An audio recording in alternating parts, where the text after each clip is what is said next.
I'd like to share some of them with you.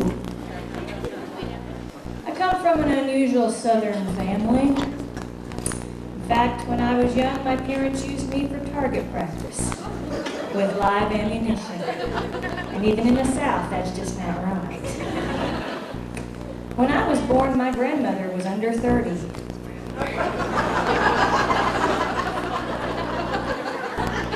My brother is my uncle. I don't care who you are, that's just not right. Our last family reunion was held in prison.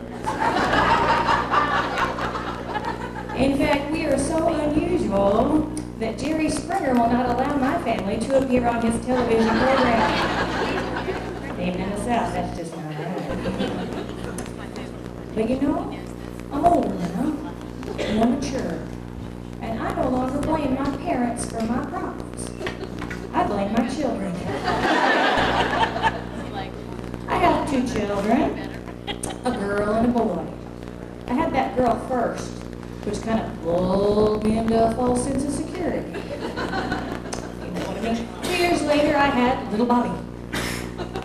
Now, little Bobby, people in the back know little Bobby. Little Bobby is busy. He's busy. He's challenging. In fact, by the time he was 3 years old, my husband and I were convinced there was something terribly wrong with him. So we decided when we were going to send him off to school, we should have him assessed. Tested. Cost us $2,000, non-refundable, to have him assessed. And the psychologist told us 2 things. First thing they said is, yep, he's a boy. And we said, you know, we had suspected this from the onset. Second thing they told us is, he has a very high IQ, which is great to know, because his behavior hadn't changed one bit, but we have papers. And I'll tell you something else, too. Medication can be a godsend.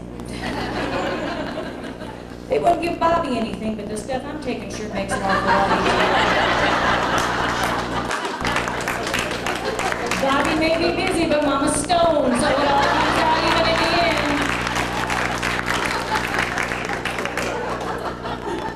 In fact, recently I had the pleasure of attending my son's parent-teacher conference. Those of you not blessed with children, that's when they haul you in on a perfectly good evening when you have something better to do.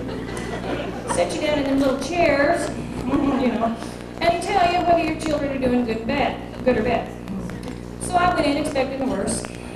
Basically heard it. But as she was speaking to me, my mind began to wander, as it so often does. And I thought to myself, as a parent, what are some things you would never want to hear at a parent-teacher conference? I'd like to share some of those with you, as I've heard them so many times. So, you're little Bobby's mother.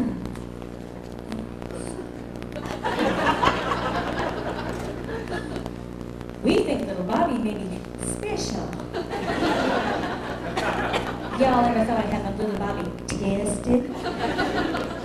I love this one. 3 years in 3rd grade is not necessarily a bad thing. Kid will have that FCAT down. I love this one. After much consultation with my fellow educators and exhaustive testing, we've all come to the conclusion that your child is possessed by the devil. This really happened, I'm sorry to say. We're so sorry, but your child's teacher, Mrs. Farmer, couldn't be with us this evening as she's been arrested. In my personal fave, we've had to have little Lucretia put to sleep as she's bit the cafeteria lady 1 too many times. That's my time, and I thank you for yours. My name is